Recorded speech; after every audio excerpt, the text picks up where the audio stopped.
Hi guys, welcome back to my channel. ఇవాళ వచ్చేసి మా అమ్మమ్మ ఒక రెసిపీ చేస్తుంది, చూడండి. ఇవాళ నేను చేసేది ఉప్పుడు పిండి. దానికి తయారయ్యే విధానం చూపిస్తా. రాగి పిండి పోసి ఉప్పు వేసి కొంచెం నీళ్ళు వేసి కలిపి పెట్టుకోవాలి. ఒక బాండి పెట్టుకొని కొంచెం దాంట్లో నూనె వేసుకొని దాంట్లో తాలింపు గింజలు, ఉల్లిపాయలు, పచ్చిమిరపకాయలు వేసి బాగా కొంచెం యాగనివ్వాలి. ఎండుమిరపకాయలు, కరివేపాకు వేసి బాగా కొంచెం యాగనివ్వాలి. ఇది షుగర్ వాళ్ళకి చాలా మంచిది. అది వేగిన తర్వాత మనం కలుపుకున్న ఆ రాగి పిండి దాంట్లో వేయాలి. వేసి బాగా కలదిప్పాలి. కలదిప్పి 5 నిమిషాలు మూత పెట్టాలి. అప్పట్లో ఇట్లాంటివి తిని ఆరోగ్యంగా షుగర్ లేకుండా బాగా ఉండేది. ఒంటికి మంచిది, కంటికి మంచిది, అంటేకు మంచిది.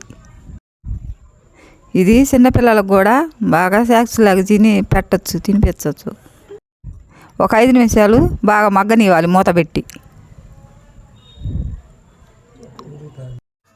ఒక ప్లేట్లో వేసుకొని ఒక కూల్ తింటే చాలా బాగుంటుంది.